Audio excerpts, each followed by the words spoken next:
नमस्कार प्रेक्षकांनो, आजच्या भागामध्ये आपण बघूया.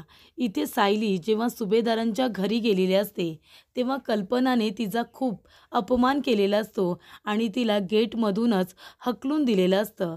तेव्हा इकडे आता सगळं काही कुसुमताईला सांगते. कुसुमताई म्हणते की सायली, तू तिथे कशाला गेली होतीस? तेव्हा सायली म्हणत असते, अगं मला अर्जुन सरांना भेटून हे सगळं काही सांगायचं होतं, पण मला अजिबात वाटलं नव्हतं की आई माझ्याबरोबर अशा वागतील. किमान आई तरी मला समजून घेतील असं मला वाटलं होतं. पण त्यांच्या मनामध्ये माझ्याबद्दल खूपच जास्त राग आहे. तेव्हा इकडे सायली म्हणत असते की आईंचं माझ्यावरती किती प्रेम होतं ना, पण आता मला त्यांच्यामध्ये माझ्याबद्दलचं प्रेम अजिबात दिसत नाही. तेव्हा कुसुमताई म्हणत असते, सायली, अगं तुला माहिती आहे का, तुझ्या सासूबाईंचं तुझ्यावरती खूप जास्त प्रेम होतं आणि जितकं प्रेम होतं तितकाच आता टोकाचा राग आहे असं मला वाटतंय. त्याच्यामुळे तुझ्या सासूबाई कधी तुला माफ करतील असं मला वाटत नाही. त्यानंतर कुसुमताई म्हणते, मग सायली आता काय करणार आहेस तू? तेव्हा सायली म्हणते, काही नाही. जी गोष्ट अर्जुन सरांना भेटून मी सांगणार होते, तीच गोष्ट आता त्यांना फोनवरती सांगणार आहे. तेव्हा इकडे सायली कुसुमताईचा फोन घेते आणि अर्जुनला फोन करत असते. तेव्हा इकडे अर्जुनचा फोन सायलेंटवरती असतो आणि तो फोन काही उचलत नाही. अर्जुन सायलीच्या आठवणींमध्ये पूर्णपणे रमून गेलेला असतो. सायलीने त्याला केलेलं प्रपोज, तिने मारलेली मिठी, हे सगळं अर्जुनला आठवत असतं आणि त्यामुळे इथे अर्जुनचं फोनकडे अजिबातच लक्ष नसतं. ज्या वेळेला अर्जुनला इथे खूप जास्त लागलेलं असतं, तेव्हा सायली प्रेमाने त्याच्या चेहऱ्यावरती लागलेल्या जखमा ह्या पुसून काढत असते. त्याला इथे ती पट्टी वगैरे करत असते. जेव्हा अर्जुन म्हणतो की सायली, तू माझ्यासोबत चल, तेव्हा सायली म्हणते, नाही अर्जुन सर, आधी मी इकडे मधुभाऊंचं मन जिंकते, तुम्ही तिकडे घरच्या लोकांचं मन जिंका. आपण दोघेजण आपल्या घरातल्या लोकांची मनं जिंकू. त्यांच्या आशीर्वादाने पुन्हा आपण मानाने एकत्र येऊ, असं सायली म्हणत असते. ते सगळं अर्जुनला आठवत असतं आणि त्याचबरोबर इथे अर्जुन आणि सायली दोघेजण एकमेकांवरती किती प्रेम करतात आणि असं ते एकमेकांना सांगतात. त्याच्यानंतरच इथे पूर्ण जी आजारी होते आणि ती अर्जुनकडून वचन घेते की तुला कोण महत्त्वाचं आहे, सायली की तुझी आजी? जर मी महत्त्वाचे असेन तर तुला माझं ऐकावं लागेल आणि तुला तन्वीबरोबर लग्न करावं लागेल. आणि तेव्हा इथे अर्जुनने पूर्णाजीला वचनसुद्धा दिलेलं असतं. ह्या सगळ्या गोष्टी अर्जुनला आठवत असतात आणि त्यामुळे सायली फोन करत असते, तो फोन काही तो उचलत नाही. त्यानंतरला इकडे आता कल्पना लिस्ट करायला बसलेली असते. कल्पना लिस्ट करत असताना पूर्णाजी ज्या ज्या लोकांना बोलवायचं आहे त्या त्या लोकांना बोलवत असते. तेव्हा इकडे कल्पना म्हणते की सगळं काही अश्विनने डेकोरेशनचं हाती घेतलेलं आहे, मेहंदीवालेला मी बोलावले. तेव्हा अस्मिता म्हणत असते की आपण तन्वीला कोपऱ्यापासून मेहंदी पाडूया, म्हणजे तिचं अर्जुनवरती किती प्रेम आहे ते सुद्धा कळेल. तेव्हा इकडे सगळी आता तयारी अगदी व्यवस्थितरित्या होत असते. पूर्णाजी म्हणते की अगं तन्वी, तुला माहिती आहे का, 3 दिवससुद्धा पुरेसे आहेत आपल्याला तयारी करायला. सगळी तयारी तर व्यवस्थित होते. तेव्हा इकडे प्रियाचा चेहरा पडलेला असतो. तेव्हा कल्पना म्हणत असते, काय गं तन्वी, काय झालं? तर इथे प्रियाने पुन्हा आपल्या नाटकाला सुरुवात केलेली असते, कारण तिला काही करून चैतन्याला आता घरातून बाहेर काढायचा असतो. तेव्हा इकडे प्रिया म्हणत असते की आता काय सांगू, म्हणजे बघा ना, मला असं वाटतंय की माझं आणि अर्जुनचं लग्न ठरलंय, हे चैतन्याला बघवत नाही आहे. तेव्हा कल्पना म्हणते, का गं असं का बोलतेस? असं अजिबात नाही आहे. तेव्हा इकडे प्रिया म्हणत असते की कल्पना मामी, पूर्णाई, तुम्हीच बघा ना, म्हणजे आता चैतन्य अर्जुनचा चांगला मित्र आहे, पण तो सायलीचा सुद्धा चांगला मित्र आहे. आणि मला असं वाटतंय की चैतन्य सारखा अर्जुनला सांगत असतो की तू एकदा सायलीला भेट आणि तुम्ही दोघंजणं काहीतरी ठरवा. सायली तुझ्यासाठी कशी परफेक्ट आहे हे सातत्याने चैतन्य अर्जुनला सांगत असतो. जर असंच चालू राहिलं तर मग अर्जुन सायलीला विसरू शकणार नाही आणि तो इथे अगदी खुल्या मनाने माझ्याबरोबर लग्न करू शकणार नाही आहे. तेव्हा इकडे पूर्णाजी म्हणते, नाही गं, चैतन्य असं नाही करणार. तेव्हा प्रिया म्हणत असते, नाही, चैतन्य असं करतोय. मला तर कधीतरी भीती वाटते की चैतन्य जर सायलीला आणि अर्जुनला जर एकत्र त्याने भेटवलं आणि त्या दोघांना लग्न करायला सांगितलं तर? तेव्हा इकडे म्हणजे मला असं वाटतं की तुम्ही आहे ना, 2-3 दिवस चैतन्याला आपल्या घरापासून दूर ठेवा.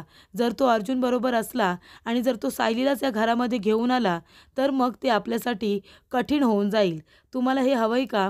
तेव्हा पूर्णाजी म्हणते, "अगं पण चैतन्यला अचानक असं कसं सांगायचं की घरापासून लांब राहा म्हणून?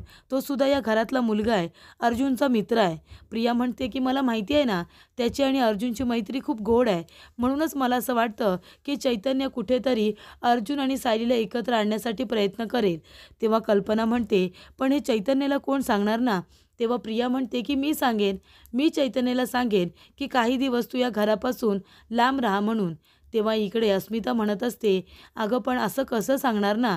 पण जर चैतन्य असं करत असेल तर ते सुद्धा चुकीचंच आहे ना." तेव्हा प्रिया म्हणत असते, "अस्मिता, मला पण तेच म्हणायचं आहे गं. म्हणजे मला चैतन्यबरोबर काहीच प्रॉब्लेम नाही आहे. त्याची आणि अर्जुनची मैत्रीसुद्धा मला आवडते. पण चैतन्य सारखा अर्जुनला म्हणत असतो की तुझ्यासाठी सायलीच परफेक्ट आहे. तू कशाला तन्वीबरोबर लग्न करतोयस? त्याला माझं आणि अर्जुनचं ठरलेलं लग्न अजिबात आवडलेलं नाही आहे." तेव्हा इकडे मला कधी-कधी भीती वाटते, जर त्याने आमच्या लग्नामध्ये अडथळा निर्माण करण्याचा प्रयत्न केला तर? त्याने सायलीला जर लग्नाच्या वेळी तो इथे घेऊन आला, तर मग मी काय करू? तेव्हा इकडे कल्पना म्हणते, "नाही, नाही, असं नको व्हायला.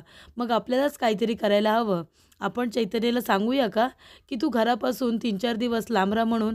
तेव्हा इकडे पूर्णाजी म्हणते, "अगं पण हे आपण त्याला कसं बोलणार? त्याला तर वाईटच वाटेल ना." तेव्हा प्रिया म्हणत असते, "पूर्णाजी, अगं तू नाही बोलणार ना, तर काही हरकत नाही. मी बोलेन की त्याला.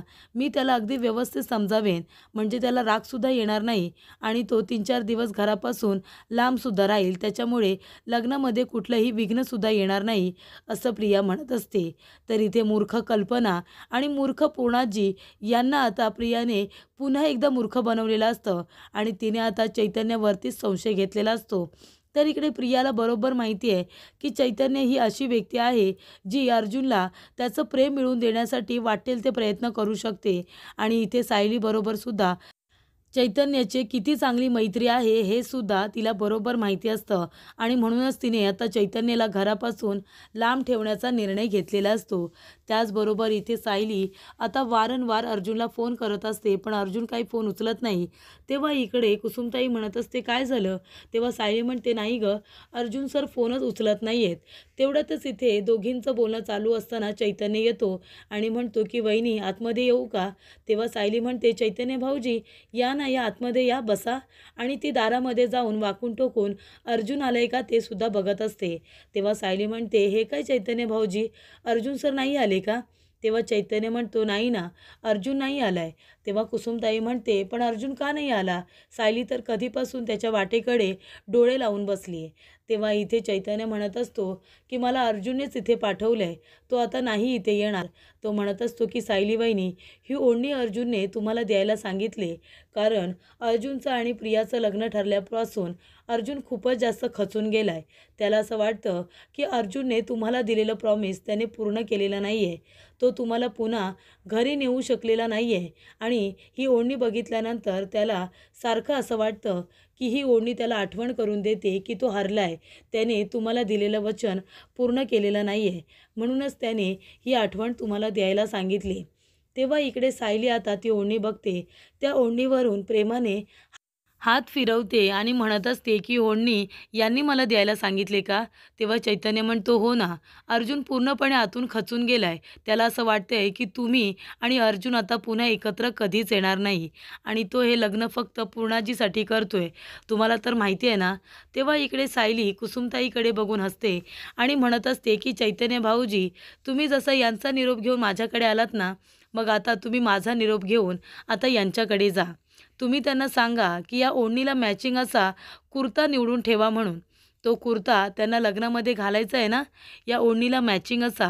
तेव्हा इकडे सायली आता आठवते ती ओढणी जेव्हा अर्जुनने त्याच्या गळ्यामध्ये घातलेली असते, तेव्हा ती खूपच जास्त खुश झालेली असते, कारण ती ओढणी खूपच जास्त प्रेमाने त्याने आपल्या गळ्यात टाकलेली असते. त्याने कुर्त्यावरती ती ओढणी घेतलेली असते.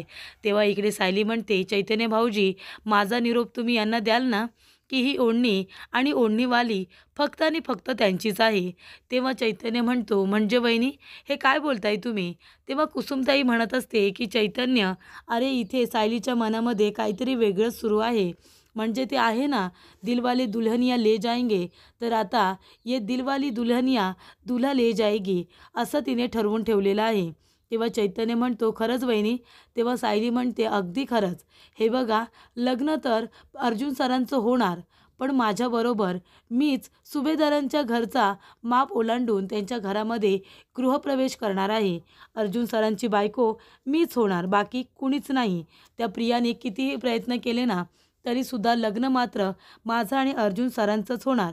तेव्हा ही ओढणी तुम्ही त्यांना आता नेऊन द्या आणि सांगा की ओढणी आणि ओढणीवाली दोघीही त्यांचीच आहेत आणि लवकरच दोघीही त्यांच्या जवळ येणार आहेत. तेव्हा इथे चैतन्य म्हणतो की नक्कीच, नक्कीच मी तुमचा हा निरोप अर्जुनला जाऊन सांगणार आहे आणि अर्जुनलासुद्धा हे ऐकून खूपच जास्त आनंद होईल. तेव्हा इथे चैतन्य घरी जायला निघतो आणि जाताना तो दोघींनाही बाय करतो. तेव्हा इकडे कुसुमताईला सायलीचा हा आत्मविश्वास बघून खूपच जास्त आनंद होतो. तर इकडे घरी सगळेजण आता विचार करत असतात की चैतन्याला घरापासून लांब आता कसं काय ठेवायचं. सगळी तयारी चालू असताना चैतन्य घरी येतो आणि अर्जुनच्या रूममध्ये जात असतो. तेवढ्यातच इथे प्रिया म्हणते की चैतन्य थांब, कुठे जातोयस तू? तेव्हा चैतन्य म्हणतो की मी अर्जुनच्या रूममध्ये चाललोय. तेव्हा इकडे आता प्रिया म्हणत असते की अर्जुन बिझी आहे, तो त्याचं काम करतोय, तू आता जाऊन त्याला भेटू नकोस, तो डिस्टर्ब होईल. तेव्हा चैतन्य म्हणत असतो की तन्वी, अगं अर्जुन जे काम करतोय ना, ते काम मी आणि अर्जुन आम्ही दोघेही सोबत करतो, त्याच्यामुळे माझ्यामुळे तो डिस्टर्ब नाही होणार आहे. मी जाऊन भेटतो त्याला. तेव्हा प्रिया म्हणते की चैतन्य, एकदा सांगून तुला कळत नाही का? चैतन्य, अर्जुन बिझी आहे, तू त्याला जाऊन भेटू नकोस. तेव्हा चैतन्य म्हणतो, काय झाले तन्वी? तेव्हा इकडे प्रिया म्हणत असते की चैतन्य, एक गोष्ट लक्षात ठेव, माझं आणि अर्जुनचं आता लग्न ठरलंय. त्याच्यामुळे आम्ही घरच्या लोकांनी एक गोष्ट ठरवली आहे की लग्न हे घरच्या घरी आम्ही करणार आहोत. बाहेरच्या लोकांना आम्ही जास्त बोलवणार नाही. कारण 3 दिवसांमध्ये लग्न आहे ना, त्याच्यामुळे थोडक्याच लोकांमध्ये, घरातल्या लोकांमध्ये हे लग्न व्यवस्थितरित्या पार पडणार आहे. त्याच्यामुळे बाहेरच्या लोकांनी आमच्या लग्नामध्ये सामील नाही झालं तरीसुद्धा चालेल आणि त्याच्यामुळे तू 3-4 दिवस अर्जुनपासून जर लांब राहिलास, या घरापासून जरा लांब राहिलास ना, तर जास्त बरं होईल, असं सगळ्यांनाच वाटतंय. तेव्हा चैतन्य म्हणत असतो की पूर्णाजी, कल्पना मामी, तन्वी जे काही बोलते याच्यावरती तुम्हाला कुणालाच काही बोलायचं नाही आहे का? प्रताप काका, तुलासुद्धा काही बोलायचं नाही आहे का? तेव्हा प्रिया म्हणते, कुणी का काही बोलेल ना मला, कारण का हा निर्णय आम्ही सगळ्यांनी मिळूनच घेतलेला आहे. हा माझ्या एकटीचा निर्णय नाही आहे. चैतन्य, आम्ही सगळ्यांनी मिळून हा निर्णय घेतला आहे की तू या घरापासून आता लांबच राहा, कारण आमचं घरगुती लग्न व्यवस्थितरित्या पार पडायला हवंय म्हणून. तेव्हा इकडे चैतन्य म्हणत असतो की हे तुम्हाला सगळ्यांना पटतंय का? बरं ठीक आहे, तुझं म्हणणं असेल की या घरापासून मी लांब राहावं, तर मी राहायला तयार आहे. पण मी आता जरा अर्जुनला भेटून जातो, कारण चैतन्याला कळलेलं असतं की हा सगळा डाव प्रियाचा आहे. त्याच्यामुळे प्रियाच्या बोलण्यात सगळेजण आता आलेले आहेत आणि म्हणूनच इथे सगळेजण गप्प आहेत. तर इथे सगळ्यांचीच इच्छा असते की चैतन्याने त्या घरापासून आता लांब राहावं, कारण प्रियाचं आणि अर्जुनचं लग्न व्यवस्थितरित्या पार पाडावं अशी सगळ्यांची इच्छा आहे. म्हणूनच त्यांनी इथे चैतन्याला मन दाखवलेलं असतं. तू बाहेरचा आहेस, तू आमच्या घरातला नाही आहेस, अशी जाणीव इथे चैतन्याला करून दिलेली असते, ती सुद्धा सगळ्यांनी. म्हणजे प्रियाने सगळ्यांना मूर्ख बनवलेलं असतं आणि सगळे मूर्ख बनलेले असतात. कुणीही बोलत नसतं की चैतन्याला थांबू दे, तो सुद्धा घरातलाच आहे, असं कुणी बोलत नाही. त्याला प्रिया बाहेरचा बोललेली असते आणि सगळेजण तिच्या बोलण्याला इथे आता अग्री करत असतात. तेव्हा इकडे चैतन्य म्हणतो, ठीक आहे, मी अर्जुनला भेटतो आणि निघून जातो. तेव्हा प्रिया म्हणत असते, चैतन्य, सांगितलं ना तुला अर्जुनला भेटायला जाऊ नकोस म्हणून. हे बघ, अर्जुन कामात आहे आणि तुझं त्याला भेटायला गेलास हे सगळं सांगितलंस तर तो विनाकारण इमोशनल होईल आणि आमच्या सगळ्यांची अशी इच्छा आहे, फक्त माझी एकटीची नाही. आम्हाला सगळ्यांना असं वाटतं आहे की अर्जुनने लवकरात लवकर या सगळ्यातून बाहेर पडायला हवं. मला लवकरात लवकर अर्जुनबरोबर लग्न करायचं आहे, कारण मला ह्या वाईट आठवणींमधून त्याला बाहेर काढायचं आहे, म्हणूनच ना.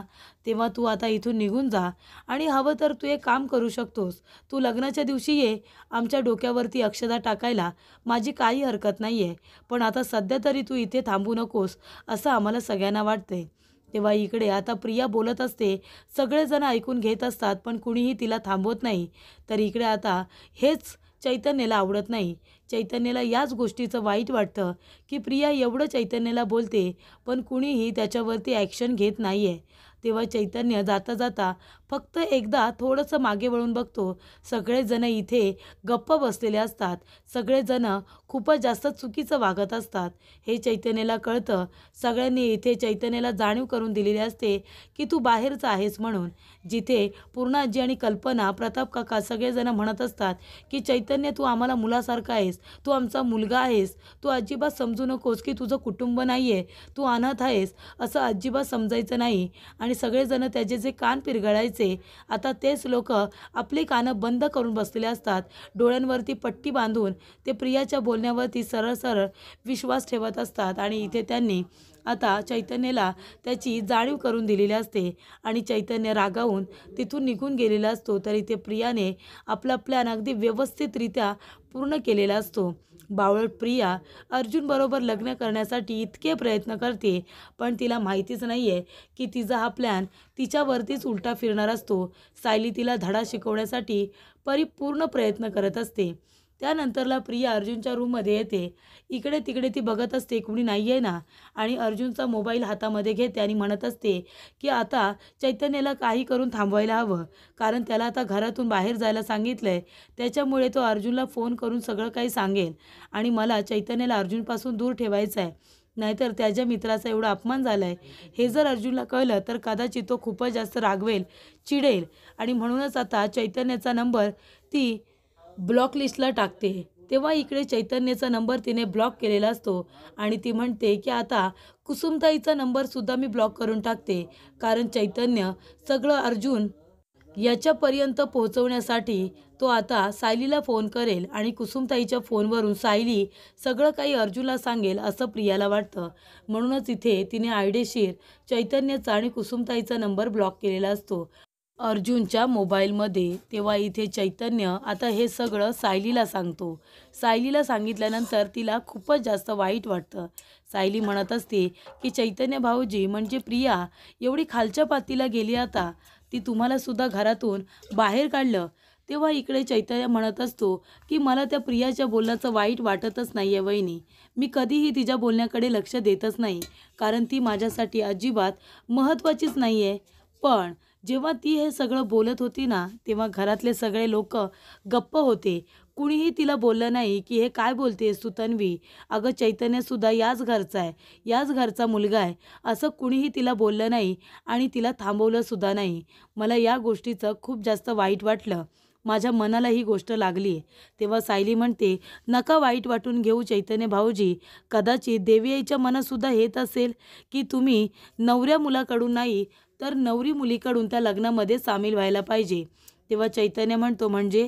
तेव्हा सायली म्हणते चैतन्य भाऊजी मी सुद्धा तुमची बहीणच आहे ना, मग आता तुमच्या बहिणीचं लग्न आहे तर भावाने तिच्या लग्नामध्ये सामील व्हायला नको का? तेव्हा तुम्ही आता तुमच्या बहिणीकडून त्या लग्नामध्ये सामील व्हाल. इथे सुद्धा खूप जास्त कामं आहेत, तेव्हा तुम्ही इकडे या बरं आणि तुमच्या बहिणीच्या लग्नामध्ये तुम्ही इकडे एन्जॉय करा. तेव्हा इकडे आता सायली फोन ठेवते. तेवढ्यातच इथे फोन ठेवण्याच्या आधी चैतन्य म्हणत असतो की वहिनी अशा प्रसंगामध्ये सुद्धा एखाद्याला कसं हसवायचं हे तुला अगदी बरोबर येतं. तेव्हा कुसुमला सुद्धा छान वाटतं. त्यानंतरला फोन ठेवल्यानंतर इकडे कुसुमताई म्हणत असते की सायली म्हणजे तू काय करणार आहेस गं?